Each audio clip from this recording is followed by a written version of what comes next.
Hey, this is the Review Junkie, and today I'll be reviewing the new horror romance comedy, Lisa Frankenstein. As always, my review will be illustrated and the artwork is done by myself. And if you like movies, art, and comic books, please hit that subscribe button because all my reviews are hand drawn, and I like to get to 1,000 subscribers soon so my channel can be official. This movie stars Catherine Newton, Cole Sprouse, Lisa Soberano, and Carla Gugino. It is directed by Zelda Williams and written by Diablo Cody. This is a non-spoiler review, so everything I discuss will have been shown in the trailer. Absolutely no spoilers. I'll tell you briefly about the plot, the characters, my pros and cons, final thoughts, and if this is worth checking out at your local movie theater. So I saw the trailer and I was like, yeah, this looks different and fun. I had to see this. Who would ever think cute and bizarre would be in the same sentence? But this is exactly that, cute and strangely bizarre. But the more I dissect this movie, the more I realize it was a bit of a missed opportunity. It's a little bit of My Boyfriend's Back from 1993 and a little Edward Scissorhands. So the plot involves Catherine Newton and her character's full name is Lisa Swallows. Interpret that how you will if your mind is in the gutter.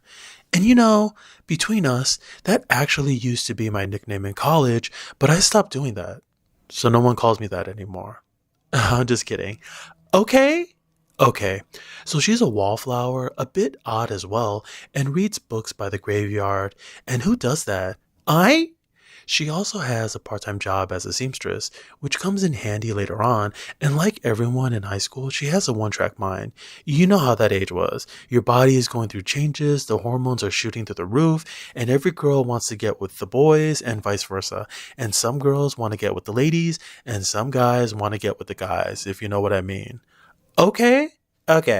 She attends a party one night with her sister-in-law, played by Lisa Soberano, and something peculiar happens as a corpse on the gravesite comes to life. And so he comes to seek out Catherine, a friendship forms, and you can probably guess a slight romance brews as well, along with how she conceals him and tries to lead a normal life. So the first thing I liked is the opening. It's animated and gives a quick background to the creature played by Cole Sprouse. You know, give me some animation and I'm a happy camper. I had a smile on my face the whole time. The second thing that stood out was Catherine's performance. After the corpse arrives, the once quiet wallflower sort of does a 360-degree turn in every sense of the word, not just from fashion but everything else. And she just looked like she was having so much damn fun in this role and really immersed herself in this odd script and was just giving it everything.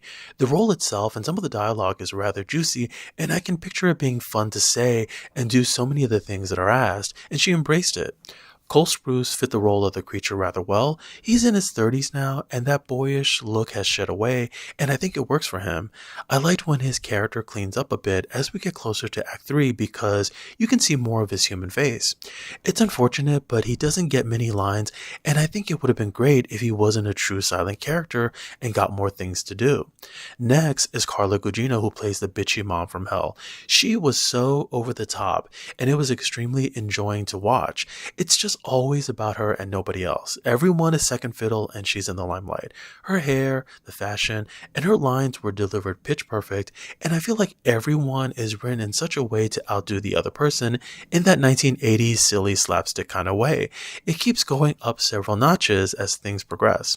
My final pro is that this is a period piece, and I can't believe I'm saying that about the 1980s, but it is, and that was a really good decade, by the way. This movie captures that era so well, from the music selection to the hot pink colored walls, the big shoulder pads, big perms, hairspray, pastel colored bed sheets, denim book bag, cheetah print trapper keeper binder, using fire engine red lipstick to write, using whiteout as nail polish, to the parquet tile floors, and so on. It had all that and transports you right back to 1989. I only saw the trailer once, but re-seeing it made me realize how much was actually given away. There's something that happens to Carla in the second act that I didn't see coming, and then several other unexpected shockers shortly after. So it did have me intrigued how things would wrap up since so much had already gone off the deep end. So I have some cons, from the pacing to the comedy and the rating. There are some lulls here and there, and it's unfortunate the fresh, witty, and brilliant dialogue wasn't able to maintain its momentum throughout. The cast all get to say juicy, amazing lines from time to time, but when those zingers weren't there, the vibe felt low on energy and needed some caffeine. Also, since Cole can't speak, the romance was very tame and it could have been spicier. That aspect felt glossed over and lightly touched upon. My big complaint is I think this would have worked better with an R rating. It does get dark in certain parts, but never dark enough, and the humor felt mature at times, but never went full throttle. It always seemed to pull back and reserved. The whole premise is insane, and it could have benefited from some batshit crazy sauce thrown in to really go all the way and just embrace its outlandish premise.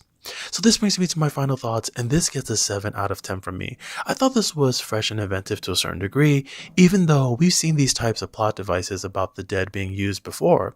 It falls short because the spurts of brilliant dialogue, comedy, and tone plays it safe, and it lacked more WTF moments. And even though it's not the ultimate love letter to 1980s cinema as I had hoped, I still think there's enough going on to really see this on the big screen where it's meant to be seen. So thank you again for checking out my review. If you like, please subscribe, helps the channel out a lot. Hit that thumbs up button, feel free to share this with your friends. And if you happen to have a movie you'd like me to review, please let me know. I'd be happy to watch and illustrate it for a future video. Thanks again, and I hope the pictures put a smile on your face.